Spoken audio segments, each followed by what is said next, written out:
just general information that just kind of gives you some numbers. Those are probably changed from when this book was dated or whatever, but we know that, I think every single one of us knows someone personally, and no doubt you've all cared for someone probably that either has had a stroke or maybe came in with a stroke. You've taken care of clients like that, or especially those of you that work in the long-term care setting, you see people that had debilitating strokes that end up not able to even stay home anymore, and they end up in a long-term care facility. So we know that strokes are a major issue as far as how people are affected by them.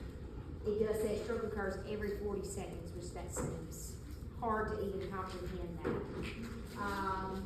We know that the issue with it is there's a disruption of the blood flow to the brain. So we're going to talk about there's ischemic types where there's not blood flow that's getting there, and then we're going to talk about the hemorrhagic types where there is rupture of the blood vessel, too much pressure causes rupture, and then there's major bleeding as a result that leads to the stroke. So blockage of vessels, ischemic, bleeding into the brain, hemorrhagic stroke. The major risk for strokes is hypertension, and then followed by smoking. So that's on page 877 in your book. It says a significant risk factor for stroke is hypertension, followed by cigarette smoking.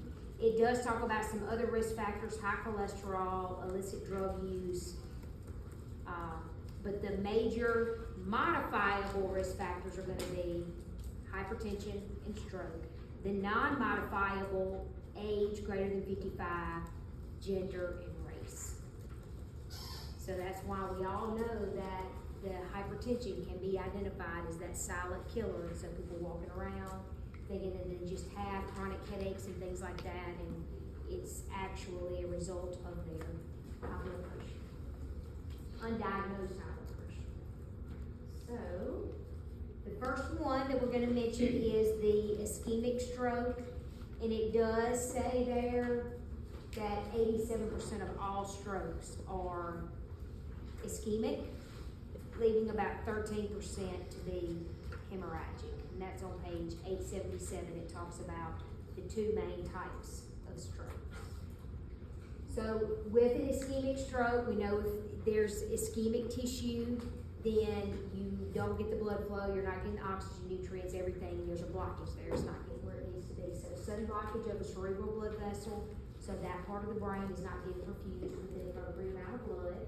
We get reduction of oxygenated blood, we have an abrupt onset of clinical manifestations, and then ischemic penumbra, okay? And so these ischemic strokes can be caused by a clot maybe that's thrown and that has lodged there and restricted the blood flow. For an example, the AFib, we got a client that suffers from atrial fibrillation. That's why it's so important. What medication do we need to get those clients on? Anticoagulants, yes. We want to get them on some type of anticoagulant, thin the blood, so hopefully there is no more, they don't develop any clots as a result of it. So another terminology that you may see used with this, it may be called a brain attack, because we know that ischemic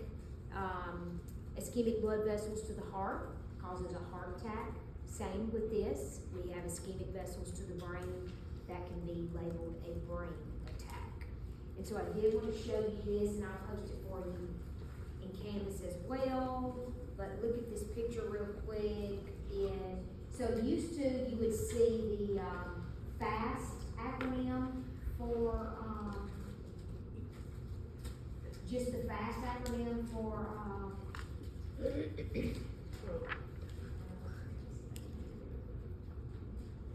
anyway, used to it was just the FAST part of it. So looking at the face, the arms, the speech, and the time. But that has since been updated to add a couple of more things. So those clinical manifestations that we're looking for, remember that acronym, the balance. So they may have sudden loss of balance. Their eyes, they may see that has the person, had they lost vision in one or see if there is a drooping of the face on one side or the other, looking at their arms. They lift their arms up, is there significant weakness? If you're checking grip strength, is there significant weakness on one side or the other? Their speech, is it slurred? Do they have trouble speaking? So are they just staring at you when you're trying to talk to them and they can't get the words out? Do they have very gibberish and garbled and like made up words maybe coming out of their mouth? And then the time. We know that time is of the essence, especially in a situation where you've got ischemic strokes, because we're going to talk about those clot-busting drugs and how soon they need to get to a facility to be able to get the treatment and the possibility of using the clot-busting drugs on them. So BFAST is a good acronym for you to remember with the stroke. So that would help you identify those clinical manifestations, and then also help you, in educating the clients and educating clients that maybe you're at a higher risk of having a stroke or family history or things like that. So this is in general, not a specific stroke. That's for all strokes. Exactly right. Very good point. Yeah, that could be, those symptoms could show up with a hemorrhagic or an ischemic stroke. Absolutely. And then if the left side of the brain is affected, where do we see these clinical manifestations typically? On the right side. And if the left is affected, what motor systems are more affected? Speech, yeah. So left, language, always think about, tie those together. And also their motor activities, so maybe even being able to walk and move their extremities. Motor activities and language and speech are going to be affected. The right side, what side of the body is affected? The left, and that's going to be more mental type symptoms. The impulse control, things like that. So left, think of the language and motor activities. The right, think more of the mental aspect of it and the impulse control.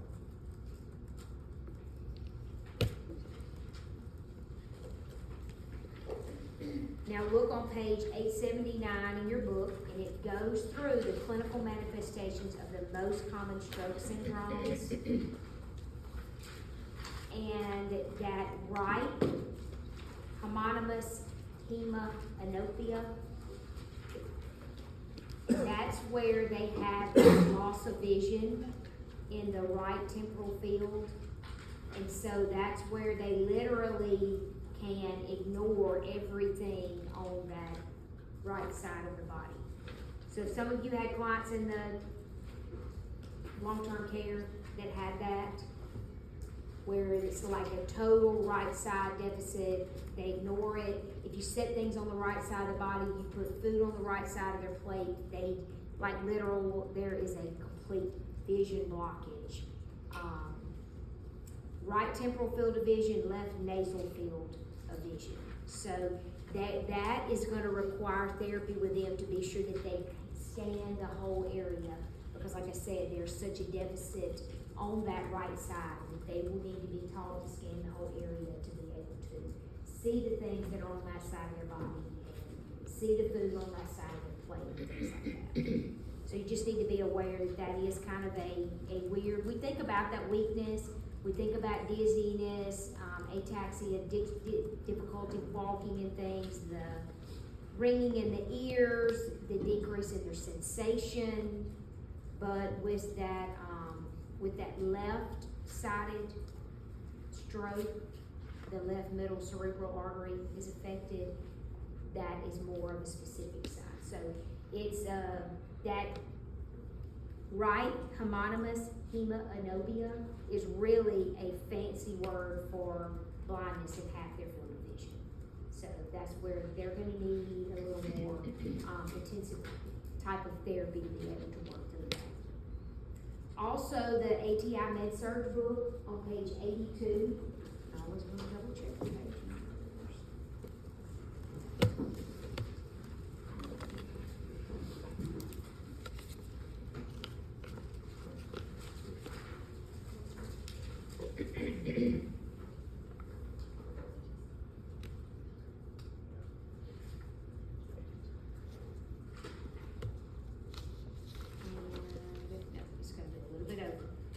strokes begin on page 87. And if you look on page 88 in the ATI Med-Surg book, it has very specific physical assessment findings for the left cerebral hemisphere stroke, and then on page 89, the right cerebral hemisphere stroke. So page 88 and 89 can be a good resource for you to look at and identify, okay, if I have a left-sided, the client has a left cerebral, left side brain stroke, then what specifically am I looking for? And you see that the hemanopsia, the loss of vision field in one or both eyes, that is, you see that on the left. You also see it mentioned on the right, but in the book, it's probably just a more commonly seen on the left side. But if you see that terminology, I just want you to be able to be aware that it's commonly gonna be associated with a stroke, and then we've got some loss of vision, and we need to be sure that we're aware of that and what accommodations we need to make for those clients that have. So as far as the management is gonna go for these, we know that if there is ischemia, and so you see there, on page 879, it even shows how maybe there's a clot buildup. We talked about clots being the cause of it. But in these situations, we want to, just like we did with the heart attack, we want to do what we can in a very timely manner to try and get the blood flow restored back to that part of the heart, to decrease the damage and to decrease the significant long-term effects that the client's gonna have. So, the IV recombinant tissue plasminogen activator, so the TPA is more of the acronym that you would hear used more often, that can be used to treat ischemic strokes. Must be received within 3 hours of the initial symptoms, so that's why that time is of the essence. So it doesn't matter about the time they made it to the facility where you're assessing them, it matters about what time did the symptoms start. And so what time their symptoms started then could dictate as to whether they would be a candidate for this or not. But the problem is there are a lot of exclusions. So if you look on page 882, table 39A kind of goes over that. So 3 to 4.5, so up to that 4.5 hours, there is the possibility, but there are exclusions for even anyone that comes in. If they fall under these exclusion categories, they wouldn't be a candidate for the TPA. So for example, if they have evidence of an intracranial hemorrhage, we do not want to give them a super potent clot dissolver that's gonna kill them, okay? So we have to have CT, we have to have something to confirm that this is in fact an ischemic stroke and it is not a hemorrhagic stroke. So some other things, if they've got a super low platelet count, they're gonna be at risk for possibly bleeding out. We can't take that risk. If they've had heparin recently, if they have had active internal bleeding, like they've had something going on in their GI system or urinary system, a history of intracranial hemorrhage or cancer in the brain, if they've had a recent acute MI. So there's a pretty long exclusion list there to be aware of, that all of these checks and balances have to be in place when they do come in. If it is identified as ischemic stroke, we have to be sure that it is still safe to give the client the medication so that we don't risk their death as a result of missing something that puts them at a great risk for getting this medication. So the inclusion, so if they come in and they have no hemorrhage on their head CT, they've been within that 3, it says up to 4.5 hours. If they're within that period of time, the symptoms have been present for 30 minutes, but they're not rapidly improving, and then the imaging does support the diagnosis of an ischemic stroke. So that is that's the inclusion criteria that would be identified, and be sure they don't have any of those exclusions before we're able to give them that. Another treatment that it talks about in your book is the intra-arterial thrombolytic administration, so that's where they use the process of doing the cerebral angiogram, and they put the thrombolytic directly into the blood clot itself. And then it also talks about too, we wanna be sure that, the medical management too is gonna be important to talk about preventing complications of the stroke. So being sure that we are managing their blood pressure well, because we know, like she talked about too, we got stuff going on with the brain. We wanna be sure that the blood pressure is adequate to perfuse the brain, but we don't want it to be too high. We want to be sure that if it is identified that they had whatever was the cause, whatever that risk factor was, if we can eliminate that or control that to prevent them from having another stroke, that's also going to be part of our management. That's going to be important.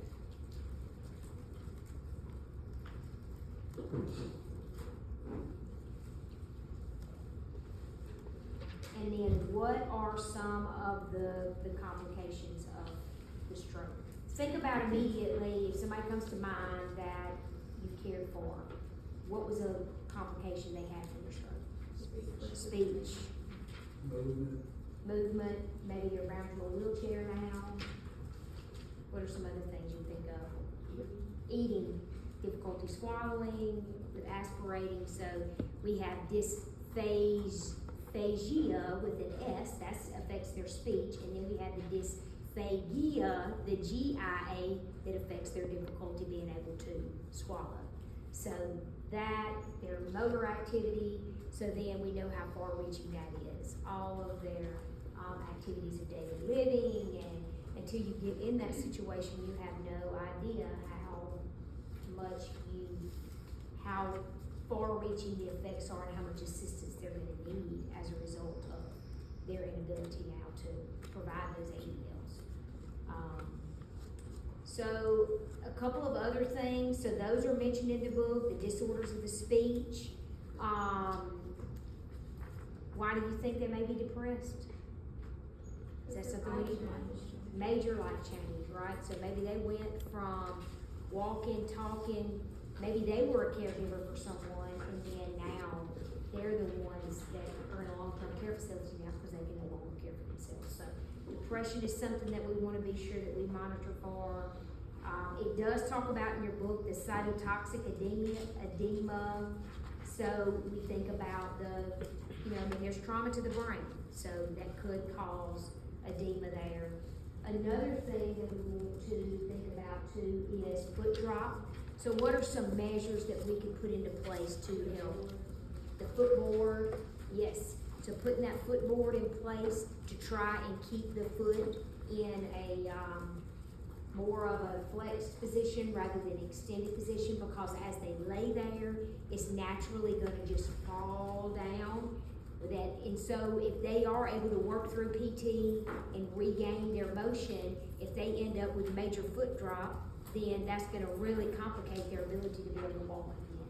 And so what happens is those tendons and ligaments and things on the back of that leg just get tighter and tighter and tighter, and it just draws the foot back this way, and then it just, you've seen clients with it, and that foot is just, it's not usable at that point, I mean, you can't really even walk on the tiptoe. So you wanna be sure that you put measures in place with the footboard, doing things that can help with keeping the foot in a supported position to prevent them from getting foot drop. Another thing we used to do for our clients, maybe they had long-term issues, maybe they were on a ventilator, whatever other complication they had in ICU, we would have the family members even bring high-top tennis shoes. And so putting those high-top tennis shoes on the client, lacing them up, and keeping them on the foot to try to keep that foot in more of a flexed position than extended position. So that's another thing that could help. So high-top tennis shoes, a boot on the foot to keep it in the dorsiflex position, footboards, Another thing with certain beds, so the beds we had, you could actually shorten the end of the bed. So that way you could shorten the end of the bed to kind of allow it to have a little pressure there and keep the foot more of a dorsiflex position. So just be aware of what you can do in order to, because they are very acutely ill, and you know, especially if they've got some major issues going on, some of those things can kind of get lost. So we want to be sure that we are, and she even talked about it on the intracranial pressure, you know, doing the passive range of motion. So those sorts of things are going to be important to continue even along with their, the major sickness and issues that they're going through.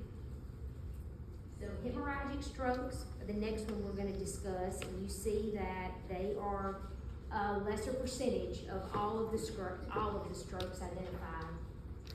There are less hemorrhagic strokes than there are ischemic strokes. It does talk about the different types, subarachnoid hemorrhage, intracerebral hemorrhage, intraventricular hemorrhage, but that is just identifying where in the brain the hemorrhage is actually occurring. So that's how it's labeled. So do you need to memorize? We know that there's a hemorrhagic stroke, it's occurred somewhere in the brain, and the name that they're diagnosed with, that's gonna tell you where the actual hemorrhage actually occurred. So for these clients,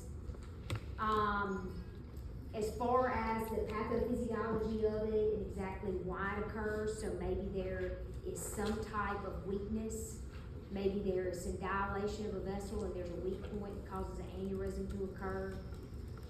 Arteriovenous malformations are a potential cause, and that's where you just kind of got, your book describes it as a mass of arteries and veins.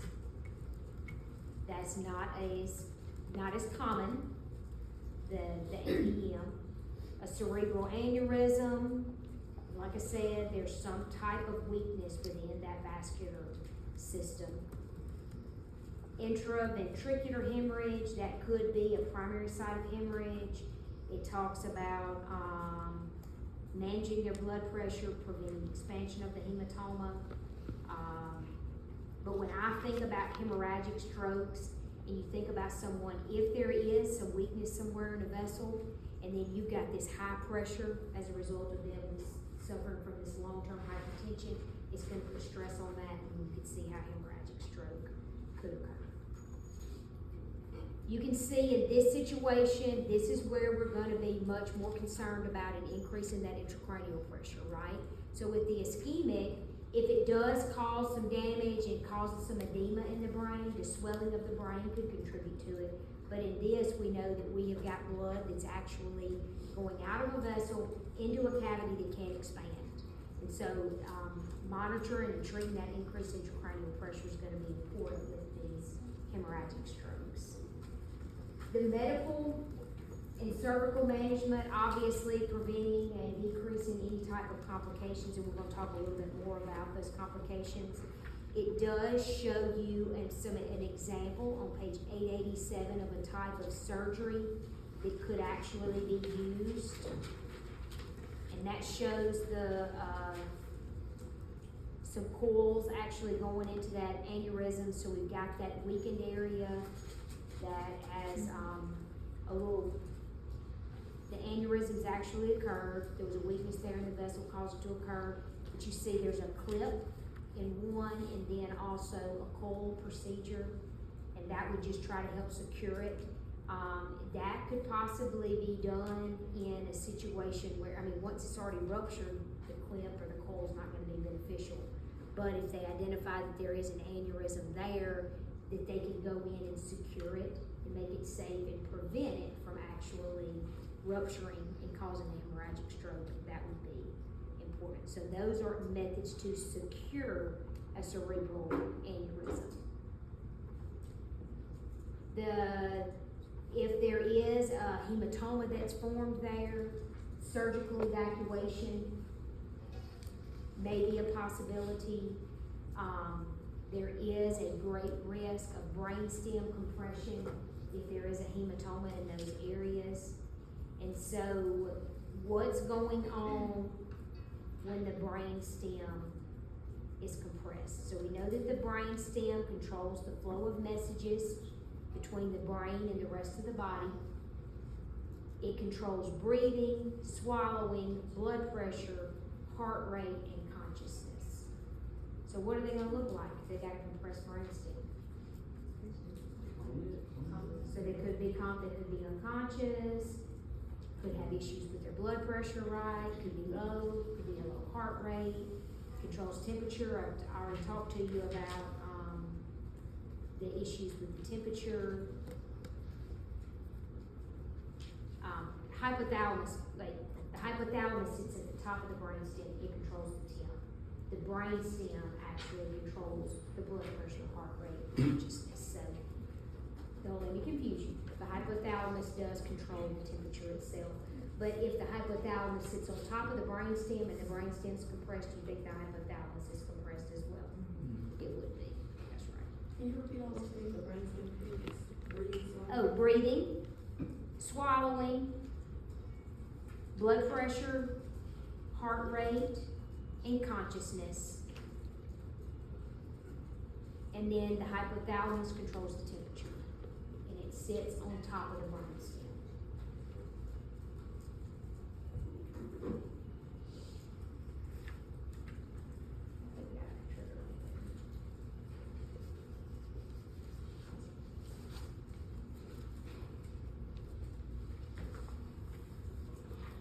And when the brainstem is compressed, that can lead to irreversible brain injury. So that's what we definitely want to avoid. Some of the complications. So when you think about the subarachnoid hemorrhage, neurological and systemic complications. So we know there's a lot of bleeding in the brain. That's obviously gonna cause some neurological issues. Systemic complications, we talked about how if there is, where the damage is, where it's putting pressure, causing you to be decreasing consciousness, affecting your vital signs, all of those things. The vasospasms, that's another one. The cerebral vasospasm, it speaks to it in your book, it says approximately 30% of patients with the subarachnoid hemorrhage can have these. It causes narrowing of blood vessel segments, so you think about if it's spasming, that it can cause narrowing. Treat it with an increase in blood pressure, an increase in volume, and that's if they can get more blood volume to that area, that's gonna get the adequate oxygen delivered to that particular part of the brain tissue. So the vasospasm, there's some of the symptoms that you may see if you're having those: confusion, change in consciousness, focal motor weakness.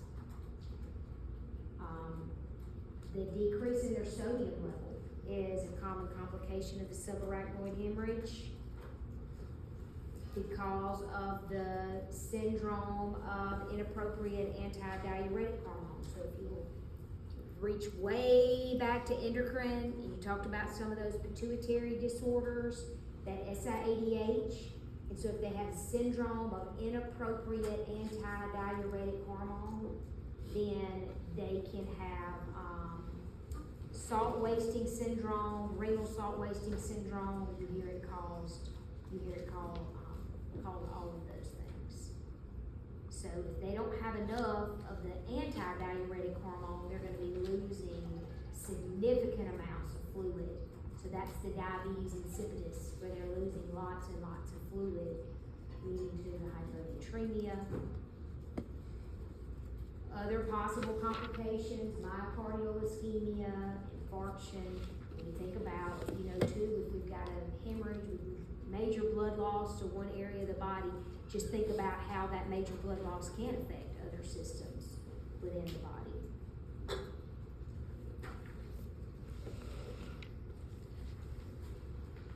So as far as our nursing care goes, think about under your assessment there, doing those, you're gonna be doing some frequent neurological assessments, right? So that's gonna be part of the doctor's orders, and they're gonna be done, it says every 1 to 2 hours. because we're gonna be monitoring very, very closely. So changes in their level of consciousness are an early indication of increased intracranial pressure. So that restlessness and agitation, that could identify those very early signs of increased intracranial pressure. So if somebody asks you what are symptoms, early signs of increased intracranial pressure, that fixed pupil and decreased level of consciousness is not an early sign. We should have intervened long before we got to that point. So those early signs, the agitation, the changes, start to see some changes in their level of consciousness. And so if we're doing those frequent neuro checks, we can be identifying those things and intervening before it gets to the point where the ICP is too high. So monitor closely for those. So those are the very early signs of that. And like I said, those late signs, and that's what we talked about, that Cushing's triad, and those are the late signs of the increased intracranial pressure. It does talk about, with the TPA, so there it talks about neurological deterioration during or after the IV administration of that TPA could signal an intracranial hemorrhage. So when you're giving that clot busting medication, you're gonna have to monitor them very, very closely to be sure that we don't have any major complications as a result of that. We know they're gonna need frequent monitoring of their vital signs, checking their neurovascular assessment, checking the extremities, checking pulses, checking movement, strength in all of the extremities. So we're gonna be monitoring the electrolytes and monitoring their EKG. We wanna be sure that we are monitoring to be sure that they don't suffer from an MI because of all the stress that the body's going through. And on page 889, it does go through, if that TPA has to be administered, it goes through good details about your role as the nurse in that. And then we talked about elevating the bed and how we're gonna have them positioned. Why would it be important to implement aspiration precautions? Anticipation. Yeah, so because that's so we know it's a big risk with the stroke, and we want to be sure that we're monitoring for that. And if they are on some type of thrombolytics or anticoagulants, we know that we're going to have to be monitoring their blood levels. We're going to have to be monitoring their them for any signs and symptoms of complications of that. That's going to be important. And we know that with the long-lasting effects of strokes and their immobility status, we want to be sure that we're doing as they're able to tolerate it, how much turning they're able to tolerate, but at least repositioning. If the bed does it for you, putting pillows here and there to decrease the amount of pressure on those bony prominences. So we can't forget those fundamental things that we know are very important to long-term good outcomes. So we want to be sure that we are taking care of the skin as well. So any questions about an ischemic or hemorrhagic stroke?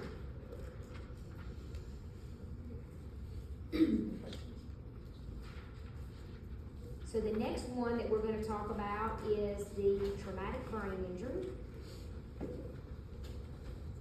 And you see high numbers, 1.7 million a year.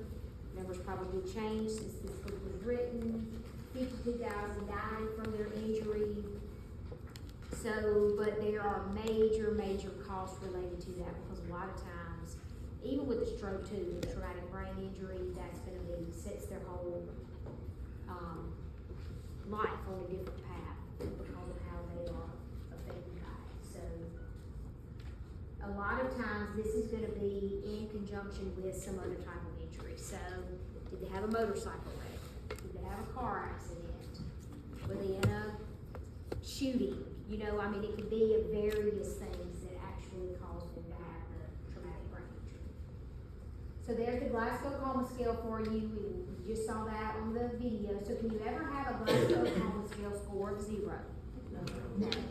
The lowest you can have is 3, And like she mentioned, the maximum would be 15, she said around 8 would be a comatose individual, so no consciousness there.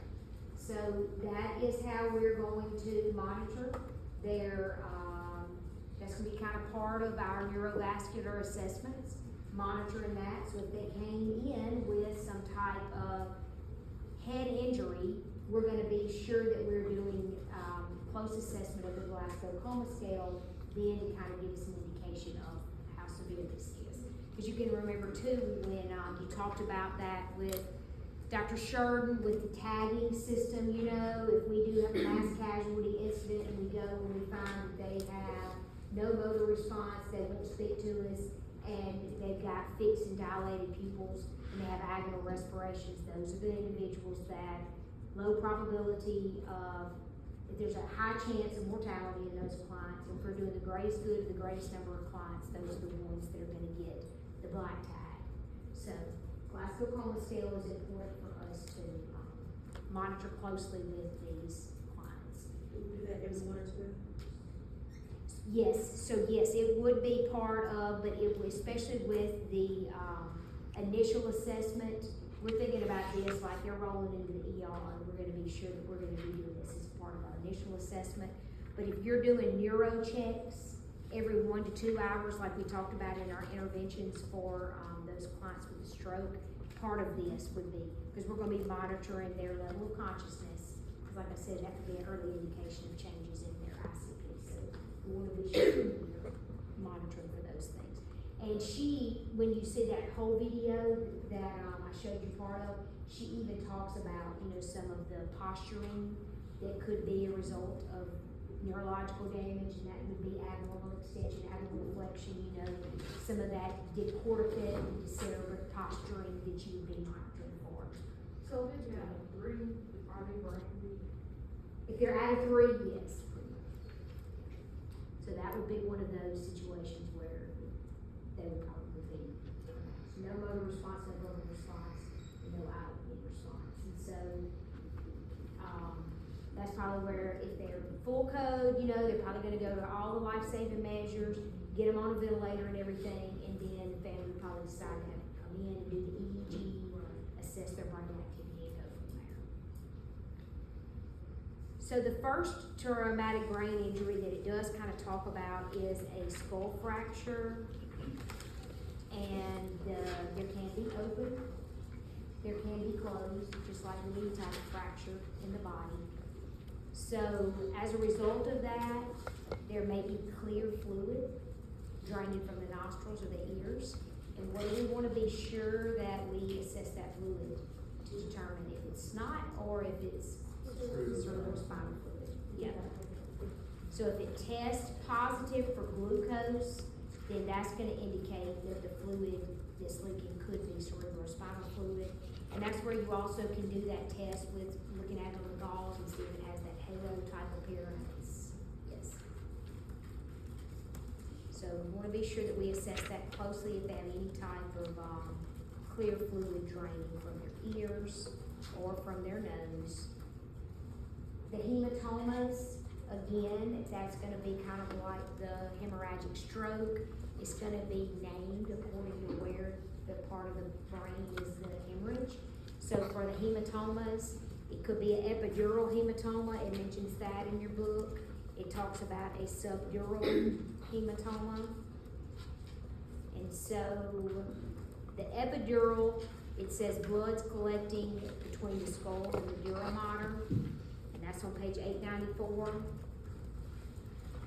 And then the subdural is beneath the dura, okay? That's where the blood is gonna be connected.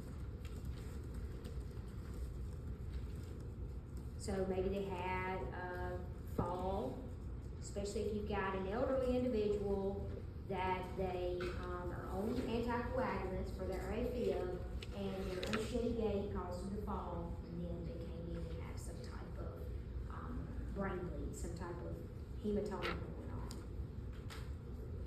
Page 895, also we talked about the skull fractures. Those raccoon's eyes are the battle sign.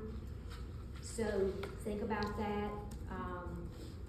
those assessment findings could support the fact that they could have a major skull fracture. So the raccoon eyes, so you see that they've got, dark bruising around the eyes or dark bruising behind the ears. That's called the vital sign, the behind the ears. So the hematomas, are another thing, like I said, some type of blunt force, maybe they got hit by something, whether they got hit by a baseball, hit by a bat, hit by, they were in a car wreck and their head hit something in the car. There's several different reasons for the hematoma. And then the contusion, that's more of the bruise. So we've got, with the hematoma, we've got a collection of the blood. The contusion's gonna be more of a bruise on the surface. We do need to monitor that, because it could turn into a hematoma possibly, so we wanna be sure that we're monitoring them closely. They can also have edema as a result of that, which could lead to an increase in their intracranial pressure, so they all kind of tie back together.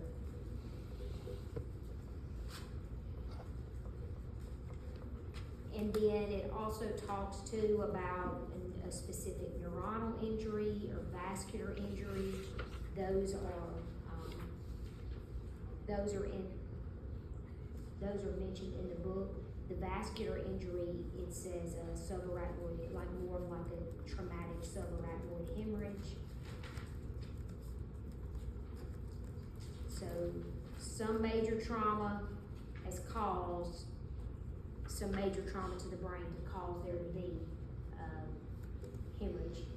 And then some of the very specific symptoms that they may have could be neck pain, the Horner's sign.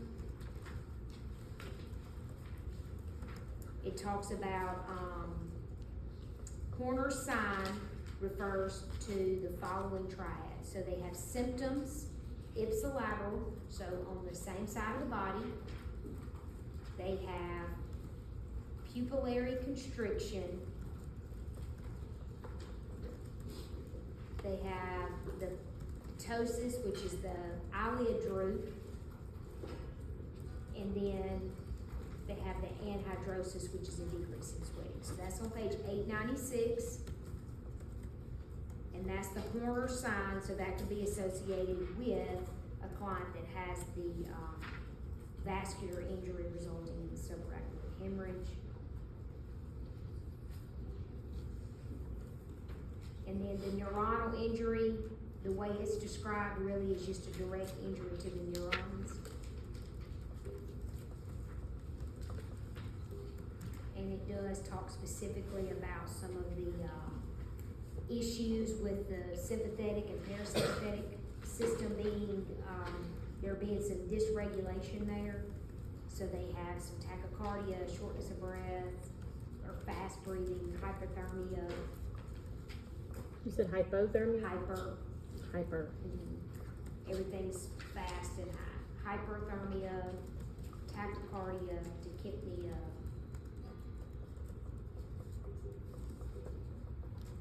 So that's the neuronal injury and the vascular injury.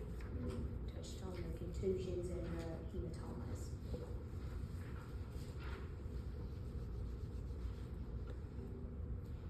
So as far as the medical management diagnosis, so how do you think these are gonna be diagnosed? CT is gonna be the quickest, that's right. So a CT scan, they may even can do some cranial Doppler studies, but CT is probably gonna be the initial diagnosis for any of this. With the medical management, that's really gonna kind of tie into the severity of the symptoms and the condition of the client, what they can tolerate at that time. But it does talk too specifically about the importance of the monitoring of the intracranial pressure and getting monitoring devices in place for many of these types of injuries.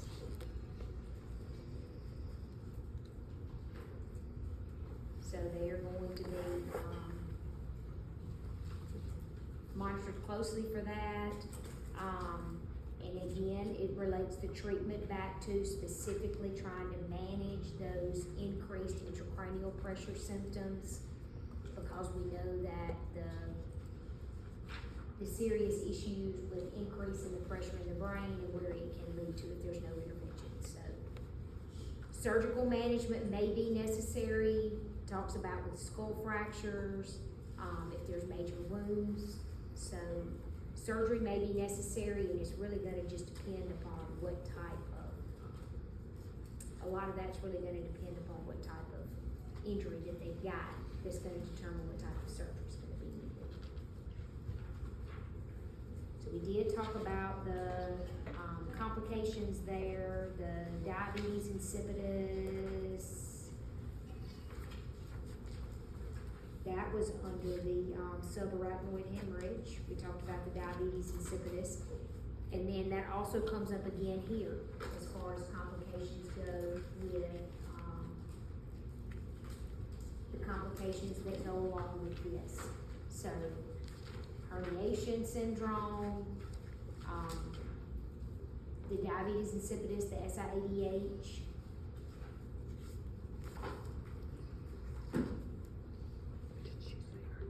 I've got them backwards. Let's clarify. So diabetes insipidus is where you do lose a whole lot of fluid. The SIADH is when you hold on to too much fluid. So they're two distinctly different things. Both can be caused by damage to the pituitary gland. So SIADH, too much, holding on to too much fluid, edema, retention, issues with that. And then the diabetes insipidus, the major fluid loss. So think about the electrolyte issues that you could have with both of those. So they both still go with the Pituitary, yes. subarachnoid. Yes. The subarachnoid talks specifically about the SIADH with the complications with the, the hyponatremia, yeah. So we, diabetes insipidus be hypertension. Diabetes insipidus, you're losing lots of fluid, and with the other, everything's gonna be so diluted. That's why it can be hypo with both. Yeah. So diabetes insipidus, you've got major fluid losses, and then with the SIADH, you have holding on to so much, then everything's diluted, so hyponatremia can occur.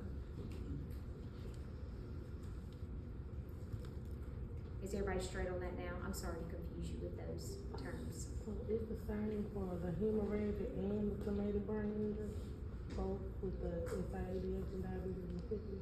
So it talks specifically about SIADH with the hemorrhagic brain injury, hemorrhagic stroke. It talks specifically about the SIADH. With the traumatic brain injury, it talks about both. So it could go either way.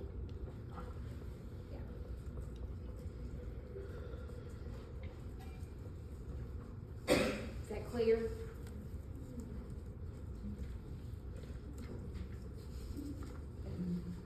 Sorry for the confusion with that, yeah.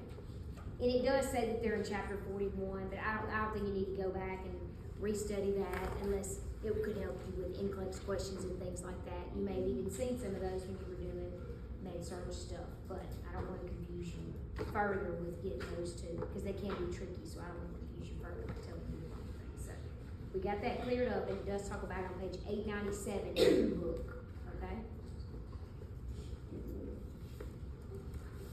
So, moving on to neurogenic shock. So that is gonna be one of those, potential complications that could be a result of, so just like we talked about when we had the heart stuff, we talked about how with things progressing, there is a great risk of cardiogenic shock. So in this situation, the client's gonna be at a great risk for neurogenic shock. So this type of shock is different than the others. It doesn't follow the typical pattern.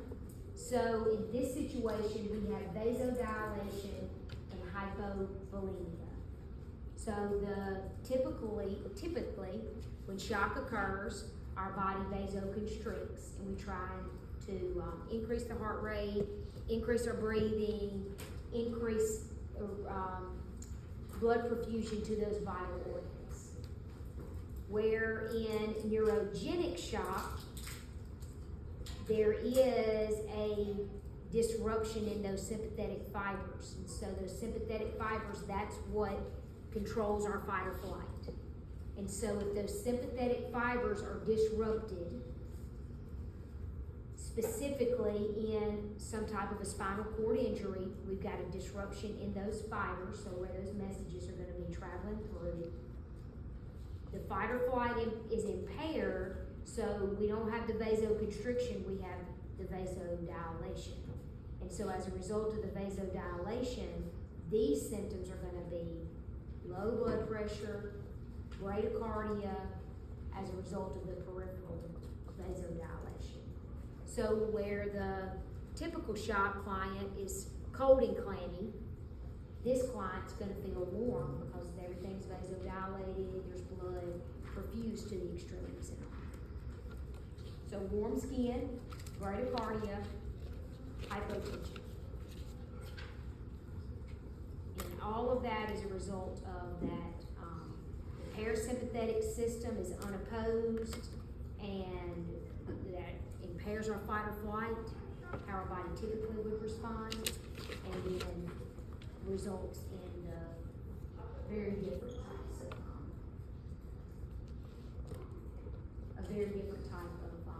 symptoms that we're gonna see in clients as a result of that.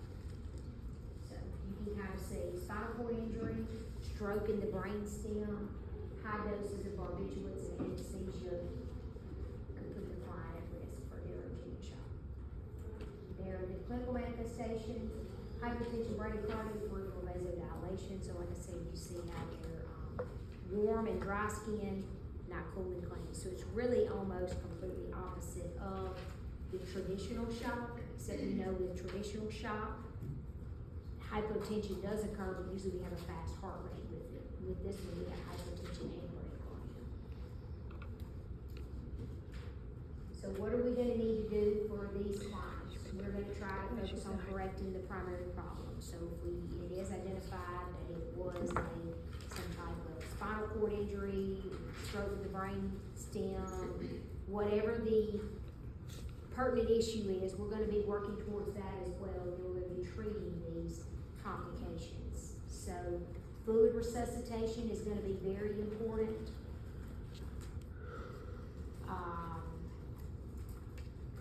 Another thing that's gonna be important is the vasoactive medications, so those medications that are going to increase the blood pressure, increase the heart rate,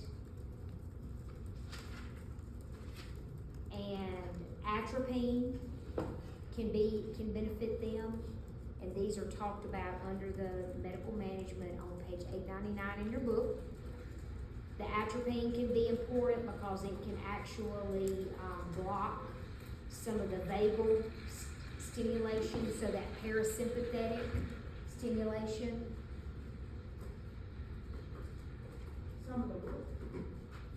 We talked about there's a disruption in those sympathetic fibers, so that's what kind of determines our parasympathetic system, can determine our fight or flight.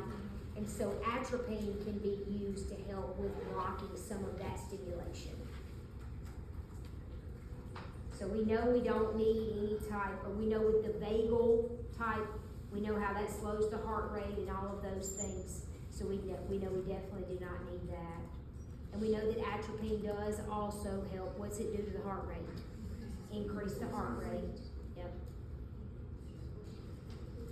With the sustained bradycardia, where they are having significant symptoms from that, they may also need to have pacing. So they may do the transcutaneous pacing, which can be done with the crash cart, so putting the pads on and doing some transcutaneous pacing. They may have some type of external pacemaker put in. but that can usually be helpful with the bradycardia.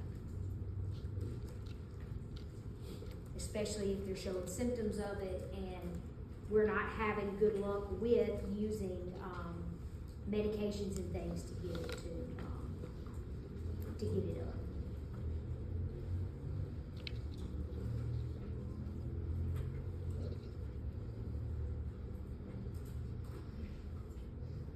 So the complications, what do you think some of the complications? If things are vasodilated and there's no blood flow that's constricted to try to get to the, vital organs, so they're gonna fail, that's right, so kidney failure, heart, I mean, it can affect the heart, the brain, the lungs, the kidneys, everything that would be vital to, maintain life. And then, with that slow heart rate, we know that the blood's not gonna get circulated, not get to where it's supposed to, one kind of, contributes to the other, vital tissues and organs, decreased cardiac output, decreased blood pressure, all of those things, combined together can cause significant issues with damage and failure of multiple organs. So we wanna be sure that we put those, on page 900, those assessments actions. We wanna be sure that we are assessing appropriately. This would be a good time in a client this unstable to have some of those hemodynamic parameters.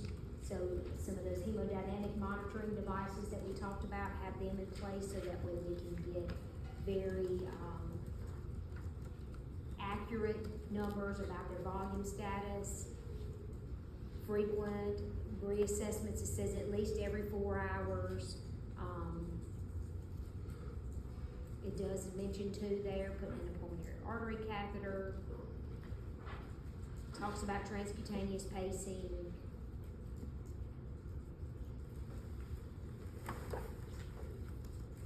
So any questions about the neurogenic shock?